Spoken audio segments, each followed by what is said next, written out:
dia dia mau teriak tapi nggak bisa teriak, dia mau lari tapi nggak bisa gerak. Hai semuanya, balik lagi channel YouTube gue, Rivita Wijaya Channel. Nah, di hari Kamis ini gue akan bawain segmen Kamis Tegang, suatu hal yang bikin kalian tegang dan merinding. Oke, buat kalian yang baru masuk ke atau baru kunjungin channel ini, tiap hari Kamis gue akan bawain cerita yang bernuansa horor, tegang, dan bikin kalian merinding pokoknya. Oke, dan sekali lagi gue akan kasih tau kalian, cerita yang gue bawain ini based on true story, jadi berdasarkan kisah nyata. Nah, judulnya apa buat kali ini?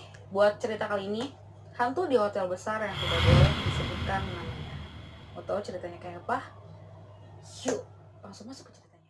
Sebelum gue ceritain ceritanya, kalian gue sarankan untuk tarik nafas dulu. Alah, kayak serem banget aja ya. Tapi gue pas lagi baca ceritanya lagi supaya gue bisa sampai ke kalian lebih menjiwai nih. Sumpah, buat gue sih, gue merinding sih. Coba. Jadi pertama-tama ceritanya tuh dimulai dari kita sebut aja mbak-mbak ini, cewek ini, namanya siapa ya yang enak? Soalnya kan ini pakai dia nggak mau disebutin namanya nih. Kita sebut aja dia Murni ya. Nah, Mbak Murni ini dia tuh seorang pekerja seni. Jadi dari yang gue baca ceritanya sih kayaknya tuh dia mungkin kayak penyanyi atau pokoknya dia ada yang suka ada acara-acara gitu kayak di restoran, pokoknya di restoran, di hotel-hotel kalau ada acara keluarga atau apa dia dipanggil. Nah, pekerjaannya Mbak Murni itu kayak gitu. Nah, jadi Mbak Murni tuh suka banget keluar kota dan pindah-pindah kota deh. Nah, otomatis dia pasti nginep-nginep di hotel-hotel, pindah hotel dong. Saya kayak misalnya dia di Jakarta, dia nginep di hotel mana, dia misalnya ke Bandung nih nginep di hotel mana, dia misalnya misalnya dia ada di Surabaya, dia nginep di hotel mana. Nah, kebetulan cerita ini ada di Pontianak, daerah Kalimantan situ.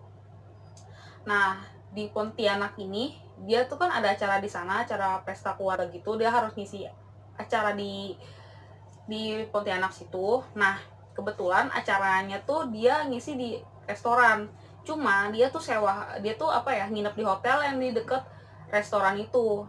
Terus jadi ceritanya tuh si Mbak Murni itu lagi udah selesai nih acaranya, dia beli pisang goreng. Nah, kebetulan Mbak Murni tuh nggak sendirian, dia ada teman-temannya juga, kebetulan temennya cowok dan ceweknya itu dia sendirian doang. Nah, dia udah selesai beli pisang goreng, dia balik ke hotel. Rencananya si Mbak Murni itu pengen makan pisang goreng dan kayak ngobrol-ngobrol deh di kamar temennya yang cowok, kayak kan bareng-bareng tuh ceritanya ngobrol deh rupi gitu. Nah, tapi dia pengen balik dulu ke kamar untuk ganti baju, terus kayak rapi-rapih dulu deh. Habis ganti celana pendek supaya lebih santai.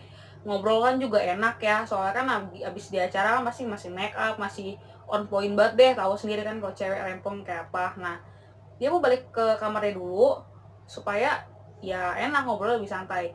Nah, kebetulan hotel itu tuh emang agak lama nih, udah bentuknya tuh hotel itu udah kayak agak kusam karena hotel itu didirikan di tahun 1980-an.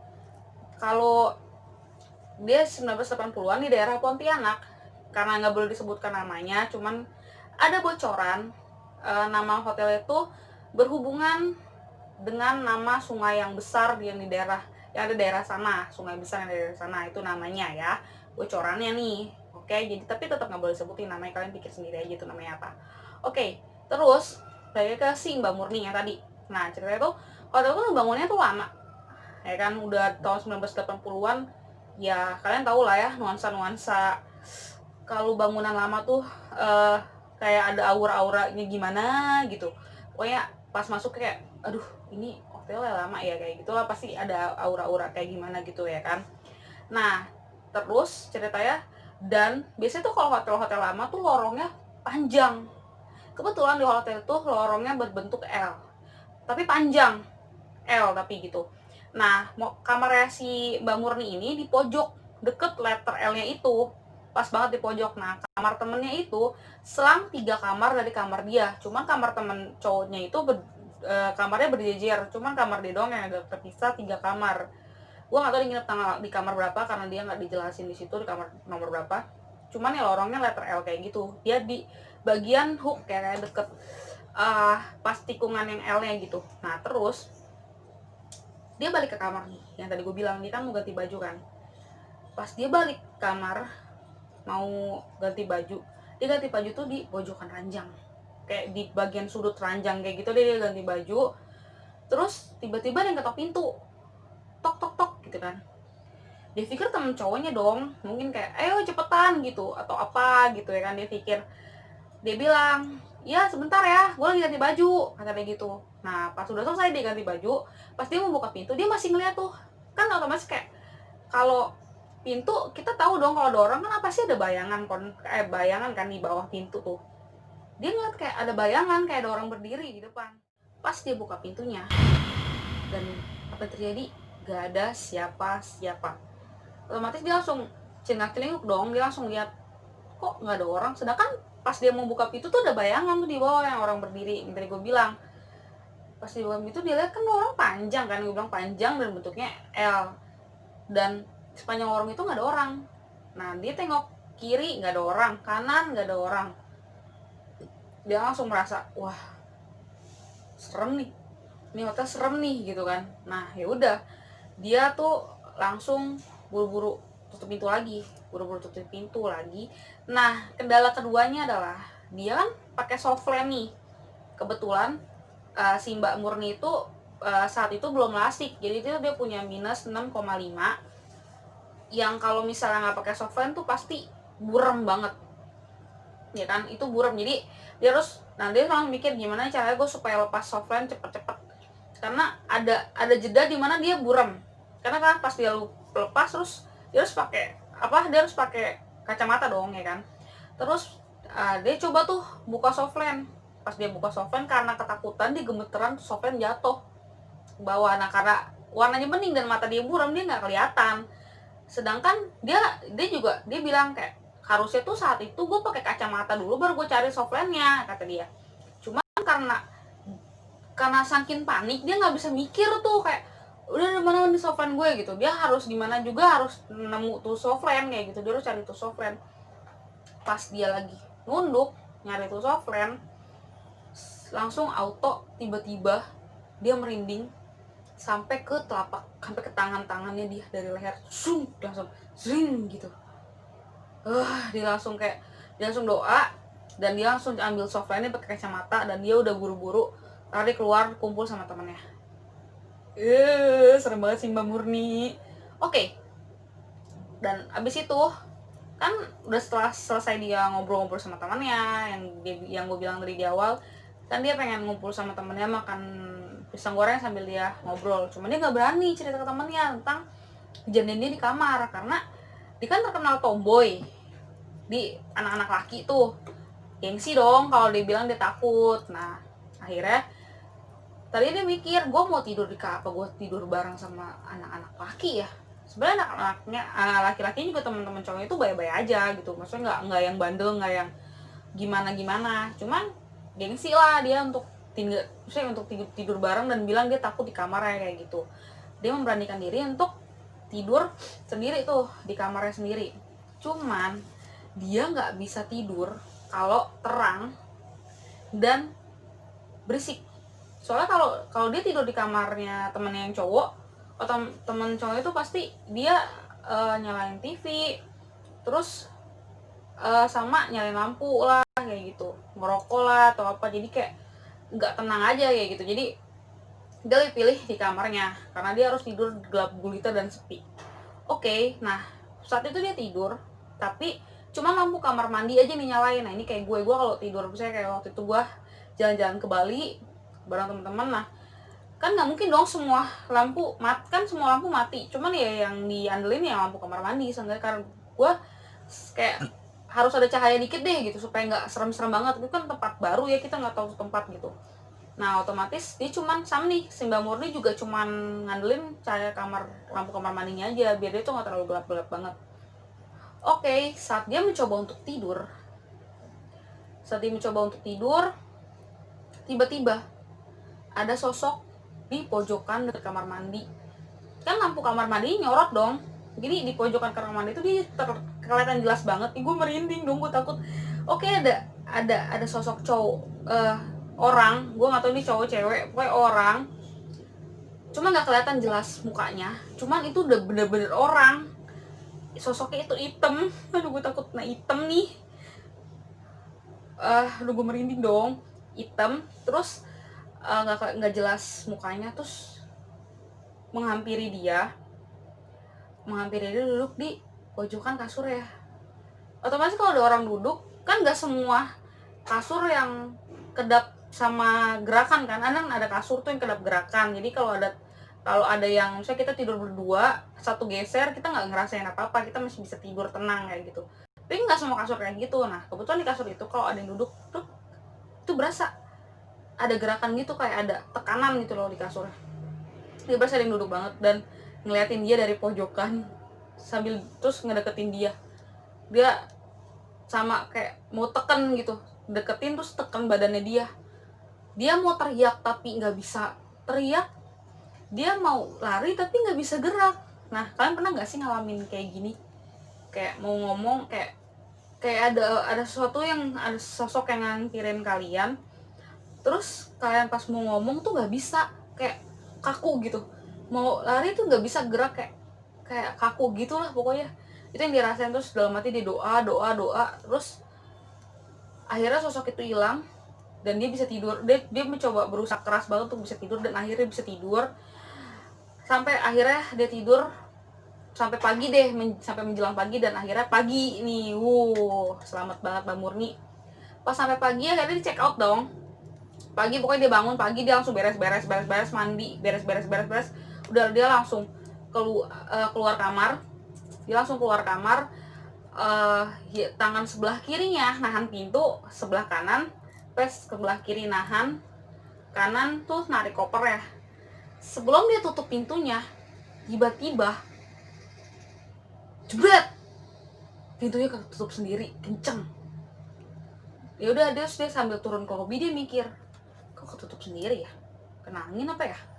Tapi kan itu kamar AC yang which is jendelanya tuh gak kebuka gitu, angin dari mana?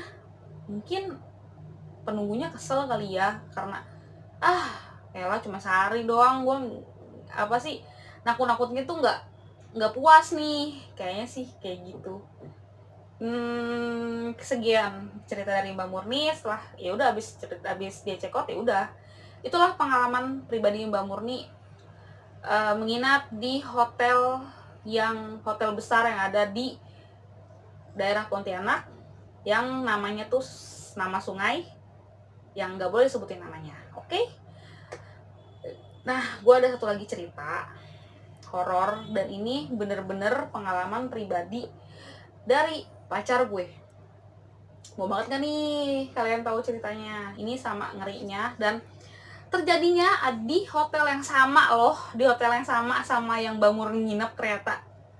Dan sebenarnya tuh dia mau cari cerita, sebenarnya nih cowok gue ngalamin, terus dia coba cari ada nggak sih yang ngalamin hal yang sama kayak gue di hotel itu, kayak gitu loh. Akhirnya dia coba searching dan ada dong si Mbak Murni ini. Makanya gue bawain ceritanya, dan habis cerita Mbak Murni ini gue mau bawain cerita cowok gue kayak gimana nih di pengalaman dia menginap di hotel yang nggak boleh sebutin namanya itu.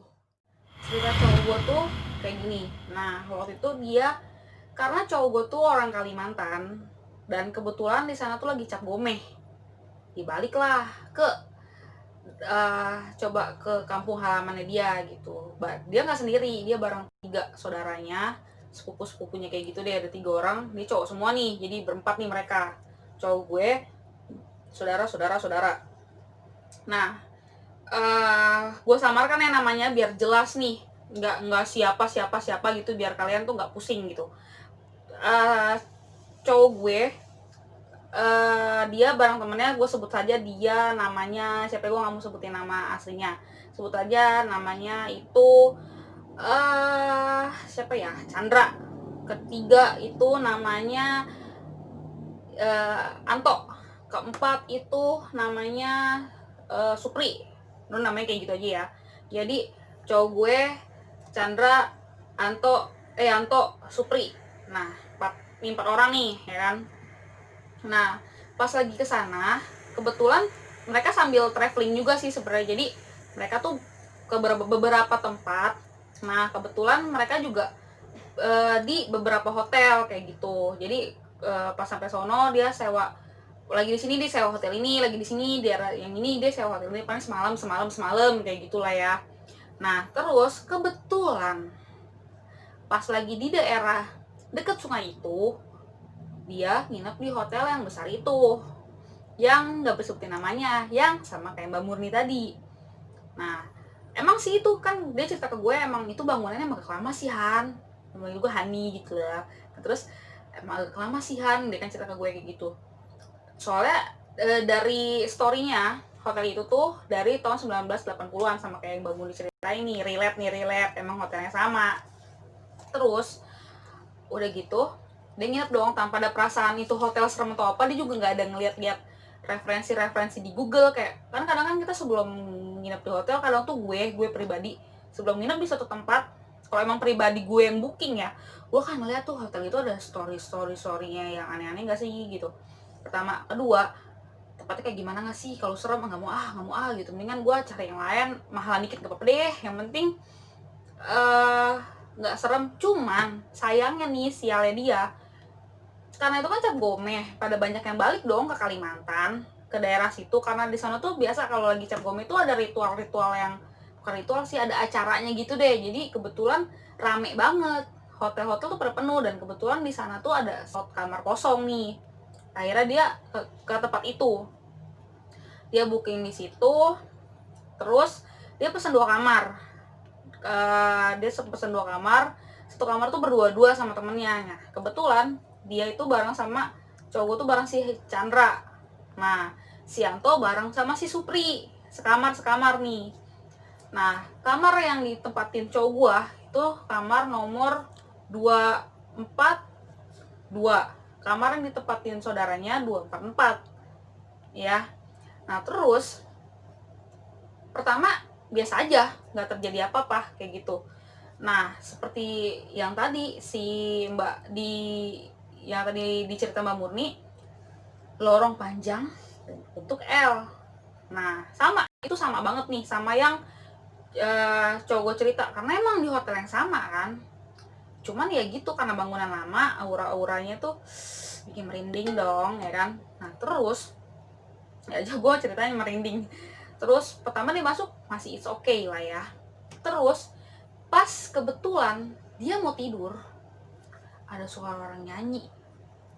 Dia nggak denger nih, dia pikir kan apa gue yang nggak denger sendirian ya. Dia mencoba untuk usaha tetap tidur nih. Pas ada suara orang nyanyi itu, kayak coba tetap tidur. Terus saudaranya bilang ke dia, nanya, lu bisa tidur gak? Nah, kebetulan banget kan, namanya emang dia juga takut denger suara nyanyi, gak yang bersambut dong pas saudaranya nanya, lu udah tidur belum nih. Terus ya udah nanya, lu denger suara orang nyanyi gak sih? Iya gitu kan. Terus udah tuh terjaga lah mereka, bangunlah mereka ya kan. Mereka coba untuk kayak saudara tuh coba untuk kayak ngerokok deh, kayak bisa biar rame gitu deh, kayak misalnya coba dengerin lagu lah. Pokoknya mereka melakukan kesibukan deh pokoknya di kamar itu biar nggak terlalu kosong banget. Nah, apa yang terjadi yang mereka alami, tiba-tiba hordeng goyang-goyang dong. Gak ada angin nih guys, goyang kayak gitu. Udah gitu, hal gila satu lagi adalah selimut itu bergerak sendiri. Kayak gimana sih, kayak gini loh, serak gitu. Kalian tahu kan selimut hotel tuh tebel, berat, tahu kan? Kayak kalau mau gerakin angin AC coy, segerak apa sih angin AC? Paling tisu, kayak nggak juga. Angin AC tuh nggak seganas, nggak sebarabar kipas angin kalau ngegerakin sesuatu. Kipas angin aja paling yang gerak apa sih, tisu sama rambut lu. Tapi kalau di AC segimana geraknya sih itu nggak ada siapa-siapa, dan maksudnya nggak ada gerak sendiri aja krek gitu, geraknya tuh dahsyat gitu. Nah terus itu cuma angin AC loh, dan wah ini udah nggak beres nih, kamar udah nggak beres nih ya kan. Cuman akhirnya mereka tuh coba, ini gimana nih supaya kita nggak di kamar nih gitu kan. Akhirnya mereka punya ide, mereka udah langsung kita nggak boleh di kamar nih kayaknya. Mereka langsung siap-siap pakai baju jalan. Gue udah langsung ganti baju buat pokoknya udah pakai baju yang udah stay on banget ya untuk dia jalan gitu, langsung cus gitu pergi ya kan. Emang besokannya kan pengen lanjut jalan lagi kan, buat terus check out lanjut jalan. Nah udah langsung mereka langsung pakai baju jalan. Mereka berpikir untuk nggak di kamar, tapi gimana cara keluar dari kamar karena di lorongnya juga panjang dan menakutkan buat mereka, dan itu kan udah malam juga, tengah malam deh intinya.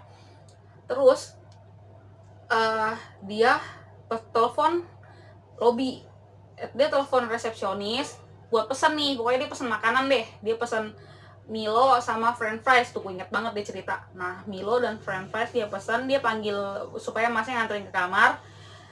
Datanglah masnya juga horor dong.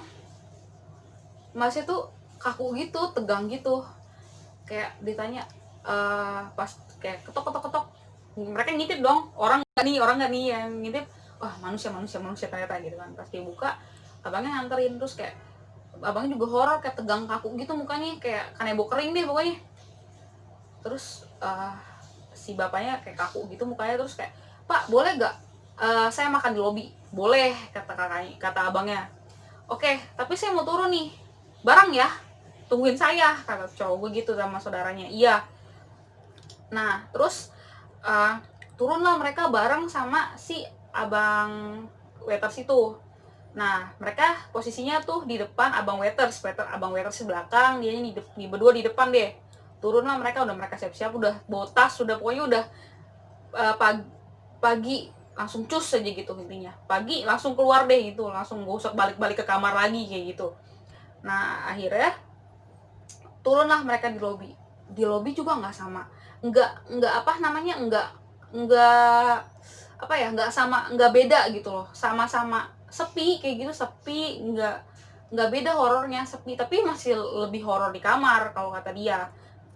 Cuman masih ada di lobi tuh ketolongnya ada lalu lalang orang kayak gitu, orang mau check in, terus masih ada modal mandiri deh, tapi nggak apa sih, nggak rame banget, cuman seenggaknya ada hawa manusia lainnya deh, nggak cuma dia kayak gitulah. Nah terus dia telepon ke saudaranya yang di kamar sebelahnya dong. Dia telepon, kalau bisa mendingan lu turun, gue di lobi nih, gue mau tidur di lobi aja, gue nggak sanggup tidur di kamar gue. Kenapa? Udah ntar pas di lobi gue ceritain deh, lu mau turun gabung sama gue gak? Iya nih, gue juga mau turun. Nah akhirnya saudaranya tuh yang satu lagi si Supri turun, si Yanto enggak, belakangan si Yanto masih di kamar pokoknya. Supri turun gabung sama dia. Pokoknya terus akhirnya cowok gue bilang, gue pokoknya nggak mau balik ke kamar, gue mau tidur di lobi aja. Lu orang gimana? Yaudah gue orang tidur di lobi juga deh gitu kan. Akhirnya mereka minum Milo, mereka mencoba untuk ya tidur di bangku lobi. Gimana sih kayak rasanya tidur di lobi, tidur di bangku, ya gitu aja deh kayak. Nah, terus nggak kalah horornya gimana? Nih bingung nih kenapa di lobi tuh ada jam antik gitu deh pokoknya. Jam setiap ada angka 4 itu bunyi. Setiap angka 4, maksudnya setiap jam 4. Enggak, jadi kayak gini.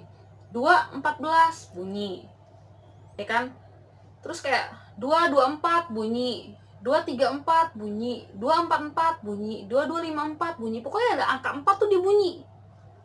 Nah, itu bingung tuh, jam apa gitu. Kenapa tiap angka 4 kelipatan 4 tuh dia bukan kelipatan 4, tiap 4 itu bunyi. Dan kayak tadi gue bilang, cowok gue nginep di kamar nomor 242.